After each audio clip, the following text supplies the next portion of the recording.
Hello, Steve at TREK 89 for Steve Arts 89. Well, I think New York Comic Con is on at the moment, and Fanhome has shown some of the starships from the new Starships line that they're doing. And they've also released the schedule for the next almost 2 years with all the ships they're going to be releasing. And it's kind of interesting. Now, it's going to be much like the Eagle Moss line, except it's only new Trek ships. So that some Star Trek fans aren't going to be interested in that, but I think for the most part the Starships line sort of transcends all the canon and politics and all the various dramas, related to New Trek and everything. So I think a lot of the Starship fans are just going to buy them regardless, and the line will probably do okay, but it'll be interesting to see. They've announced in October we're getting the Titan from Picard, and November we're getting the Stargazer from Picard Season 2. In December we're getting the Farragut from Strange New Worlds. In January we're getting the USS Enterprise F from Picard Season 3. February we're getting the Ilios from Picard Season 3. March the Shrike from Picard Season 3. April the Titan from Picard Season 3. May Enterprise G from Picard Season 3. June we're getting the Excelsior from Picard Season 3. July we're getting the Dauntless from Prodigy Season 1. And August we're getting Archer from Strange New Worlds. September we're getting the Voyager from Prodigy Season 2. I nearly said Picard Season 2. In October we're getting the Harlan from Picard Season 3. November the Archimedes from Lower Decks. And in December we're getting the Trumbull from Picard Season 3, named after Douglas Trumbull, I'm guessing.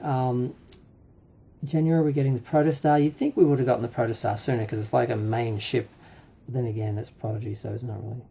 It's more of a Star Wars series, sorry. February we're getting the Gargarin from Picard Season 1. In March we're getting the Gregory Jean from Picard Season 2. In April we're getting the Drexler from Picard Season 3, named after Doug Drexler.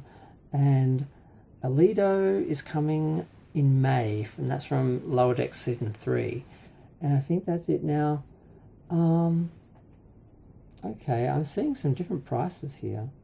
I heard that they were $45 for the first one and $55, I think that's subscription. So the first one is $45 American, and then the rest are $55, and it's free postage, and you get one delivered each month, and you get the ship and the magazine together and all that. I think if you want to buy them separately online you can, but they're $64.95 plus $5 shipping. So I guess if you just want to get random ships here and there and not buy the whole thing, you can save money. But if you're going to get the majority of them, you're better off subscribing. But like myself, I probably won't be getting any of them. Now, I do have a few, and it's funny because, I was just cleaning up there where I have my Starships because they haven't been cleaned in like a year. And I actually put all the little Starship ones away, two of them from the Eagle Moss line, the only two I had from the Eagle Moss line, because they're just so dinky and fragile, and I've never understood the combining of the die-cast metal and the really light plastic, because it just aids breakage, because you've got the really solid piece with the really fragile pieces, and I just found they're just not worth having. If you've already got a bigger model, they're really only worth having if you don't have a larger model and they're the only option that you have. So I had a few up there with the bigger Starships on display. I ended up just putting them in a box under the bed yesterday, because they're just collecting dust. They're too small to really be worth looking at, and they get broken so easily. Half the ones in the box are broken.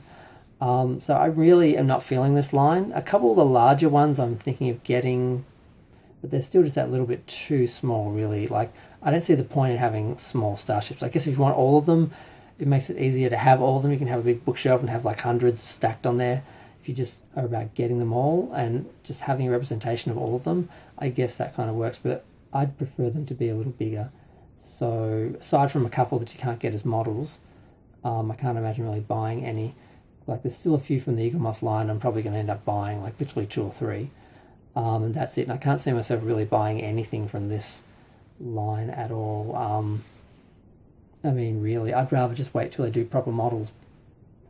but there's not a lot of them either. There is one of the Enterprise from Strange New Worlds, although it's actually the Discovery one before they changed it for Strange New Worlds, which is annoying.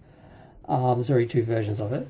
And there is a Discovery model, but that's about it. I don't know if they've done any of the Picard models or Picard Season 3, so this may be the only way to get them. If they do them in the larger versions, then you can sort of get them that way. Buy them separately if you want. So, yeah. Not sure if I'll get any, but I sort of want... I mean, you kind of have to have the G and the F and all those ones, because if you're going to collect the line, like not just the Starships line, but the Enterprise line, you kind of have to get a representation of them. And I'm wondering if they actually get, their own models later on. I'll be curious to see. And I'll be curious to see how they sell compared to other ones. But I'm going to go. Feel free to share, like, comment, subscribe. Let me know what you think of the new Fanhome line and the releases that we're seeing.